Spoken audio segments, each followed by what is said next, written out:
कुछ सब्जियां होती हैं जो बहुत बहुत प्राणिक होती हैं। उनसे आपको जबरदस्त ऊर्जा मिलती है। साथ ही वे आपकी नर्व्स यानी तंत्रिकाओं को बहुत बहुत शांत रखती हैं। ये सारी चीजें सिर्फ उन लोगों के लिए महत्वपूर्ण हैं जो लगातार कोशिश कर रहे हैं कि अपने जीवन को बेहतर कैसे करें, थोड़ा और बेहतर काम कैसे करें, जीवन के दूसरे आयाम को कैसे खोलें।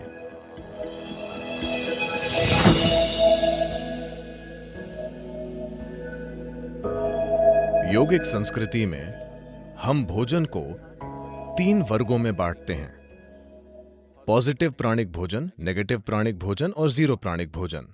पॉजिटिव प्राण का मतलब है कि जब आप उसे खाते हैं तो वो शरीर में एक तरह की प्राणिक ऊर्जा लाता है। नेगेटिव प्राण शरीर से ऊर्जा निकाल लेता है।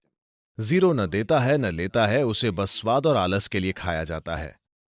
तो If you eat positive pranic food, energy will reverberate in a dynamic way.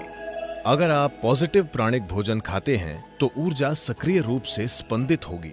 खासकर कुछ चीजें जो बहुत ज्यादा पॉजिटिव हैं, उनमें से एक है सफेद कद्दू। सफेद कद्दू बहुत ज्यादा पॉजिटिव है। मेरे ख्याल से इन दिनों आप सिर्फ उसे अपने घर के सामने लटकाते हैं या सड़क के 3 कोनों पर तोड़कर भैंस को दे देते हैं, लेकिन आप उसे नहीं खाते। नहीं, इसे खाना चाहिए क्योंकि इस सब्जी में इतनी ज्यादा प्राणिक ऊर्जा होती है। आप उसे अपने घर के सामने लटकाते हैं ताकि वहां अच्छी ऊर्जा हो, लेकिन अगर उसमें इतनी ज्यादा ऊर्जा है तो क्या उसे अपने अंदर डालना अच्छा नहीं होगा? उसे आपके अंदर डालना अच्छा है, खासकर अगर आप इस पर कई प्रयोग हुए हैं। अगर आप रोजाना 1 ग्लास सफेद कद्दू का जूस पिएं तो आपके शरीर में कैंसर कोशिकाओं की संख्या बहुत कम हो जाएगी और आप साफ तौर पर देखेंगे कि आपकी बुद्धि की तीक्ष्णता बढ़ जाएगी। खासकर बच्चों को सफेद कद्दू का जूस जरूर पीना चाहिए। रोज सफेद कद्दू खाने से आप साफ साफ देखेंगे कि आपका दिमाग बहुत स्पष्ट और तेज हो गया है। कुछ हफ्तों तक सफेद कद्दू का सेवन करने से ही यह दिखने लगेगा। आप देखेंगे कि सुबह आप कॉफी पीते हैं, वो आपको चिड़चिड़ाहट के साथ ऊर्जा देता है। आप 1 ग्लास सफेद कद्दू का जूस पिएं, वो आपको जबरदस्त ऊर्जा देगा। साथ ही वो आपको बहुत बहुत शांत भी रखता है। आप उसे जितना पी सकें उतना पीना चाहिए।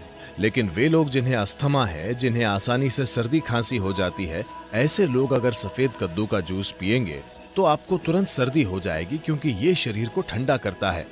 अगर ऐसी समस्या है तो ऐसे लोगों को हमेशा सफेद कद्दू के जूस में थोड़ा सा शहद या काली मिर्च डालकर पीना चाहिए। ये सफेद कद्दू के ठंडक लाने वाले असर को कुछ हद तक कम कर देगा।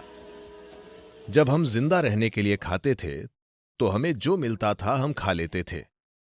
अब जबकि हम चुन सकते हैं, हमें वो चुनना है जो शरीर के लिए सबसे अच्छा है। अगर हम इस तरह नहीं चुनते तो हम किसी तरह जीकर चले जाएंगे। ये सारी चीजें सिर्फ उन लोगों के लिए महत्वपूर्ण हैं जो लगातार कोशिश कर रहे हैं कि अपने जीवन को बेहतर कैसे करें, थोड़ा और बेहतर काम कैसे करें, जीवन के दूसरे आयाम को कैसे खोलें।